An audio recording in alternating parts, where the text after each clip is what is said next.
Who did you say? Ernest.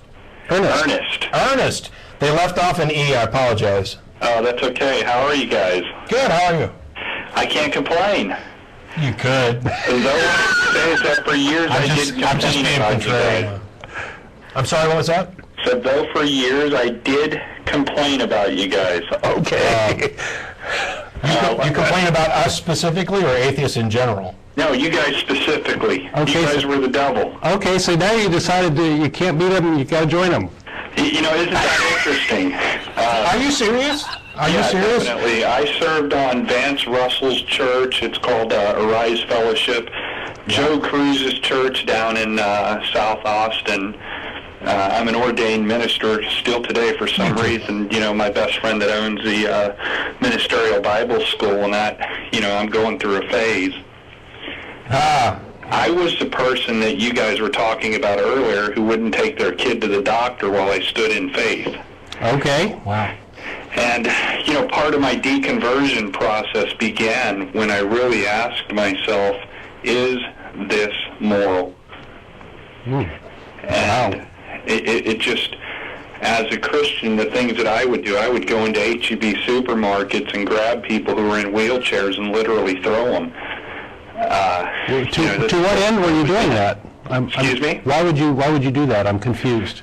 Well, because for 3 years I sat under Rodney Howard-Browne, one of the biggest televangelists in the world, and you know, you just think that you're anointed with power when you're delusional. I see. All right. So you thought you were a vehicle of faith healing? Absolutely. I see. And you actually would walk into an H-E-B and pick somebody up out of their wheelchair?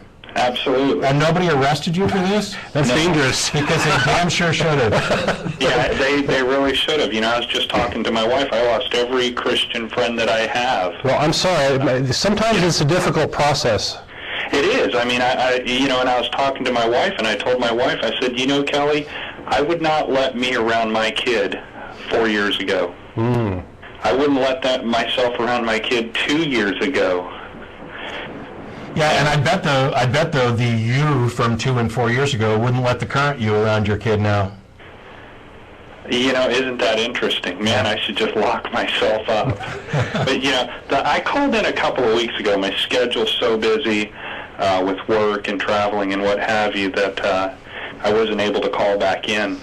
But, you know, Vance Russell, you know, calls the show, you know, a evil spirit of Satan sent to tempt and... We're flattered. Sent to tempt and defuse his believers. I got demons running all through me.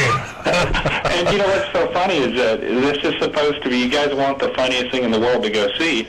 Go see people that think they're prophets that will just let anybody walk into the line and they'll try to read your mail or so to say, prophesy something that only you and God could know, and they miss it so bad that, you know, it's unbelievable. And one other thing that made me leave was at the level of, I don't know what you want to call it, man, control, hypocrisy that's in the local churches there is so great that Vance's own spiritual son turned into a homosexual and divorced his wife, and, you know, the theft and everything that occurs within these circles are unbelievable.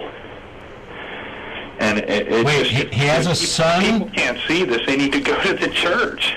Well, I mean, I have to kind of take exception to one thing. Vance has a son who, because of the control of the church, turned into a homosexual?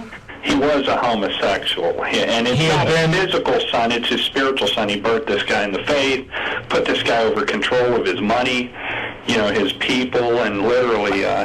So he was a gay man who was forced into living a heterosexual life by the church's control? Yeah, absolutely. Okay. And, you know... Like I say, if we found a way just to turn people gay, everybody be dressed nicer. Yeah, well, he did dress pretty nice. Well, yeah.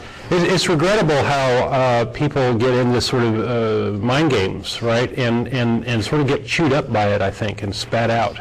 Although I will take the challenge. Which of us is dressed nicer?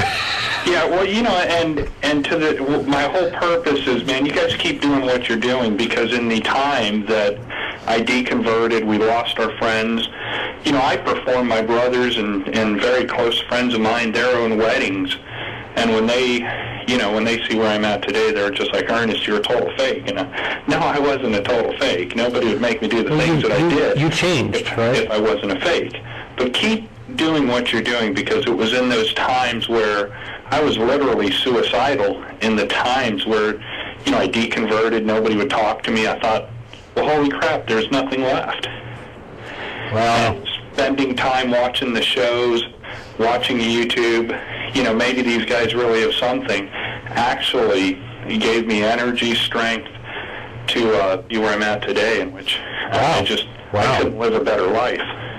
Wow. Well, thank you so much for calling in and sharing that, and congratulations on, escaping and embracing reality. And you don't have anything to worry about. I have no plans on stopping anytime in the near future. So. Well, yeah, so I took your advice and I got a priest outfit and went downtown to Harrisburg and got a video camera. I don't know it's fair to say that I gave this out as advice.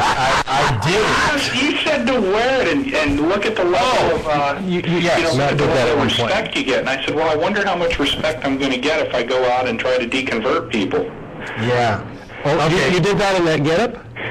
Yeah, I'm right in Harrisburg. Sorry, I went on a completely different track. Yeah, this sounds like great YouTube video. I did recommend that people try that just so that they can get. Yeah, you're like, so you believe in God? How many people are like, yeah, Father, I really believe in God. Why do you believe in God? How do you know He exists?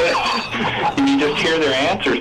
But if an atheist comes up, then I have to immediately switch it to, well, no, I believe God is real because the Bible tells me it's real, and I believe slavery is just and perfect, so that you don't blow your cover.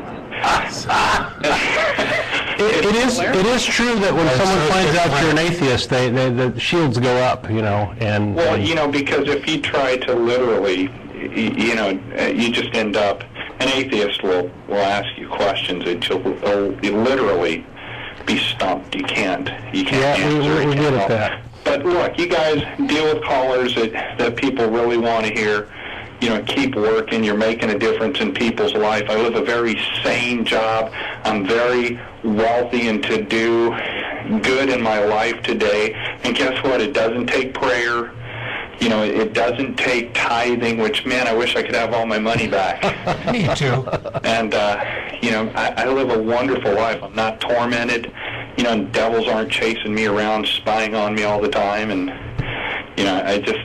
good job, guys. All right. Well, thank you We're very happy for you. It must have been a challenging road to take, and we're proud of you.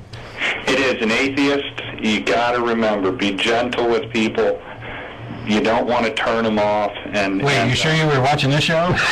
Well, no. I mean, with the person who's pull no punches most of the time. I got you. Converting person, like me, I could have been easily turned off if it wasn't for this guy, Brad Religion, that watches your show all the time. He knew exactly how to deal with me with kid gloves. Cool. Well, thanks a lot for calling, and we appreciate it, and congratulations. Keep living and enjoying your life. Appreciate it. Thanks, guys. See ya. Bye-bye. It's a good note for other people out there. We've had this discussion before about how many in the pulpit ministers don't actually believe anymore, but are afraid to say so because, hey, by the way, what the hell are my career path options? If I quit doing this, what job can I get? And social services and so right. I think there are plenty of options, but I'd say that any option is better than continuing to live a lie.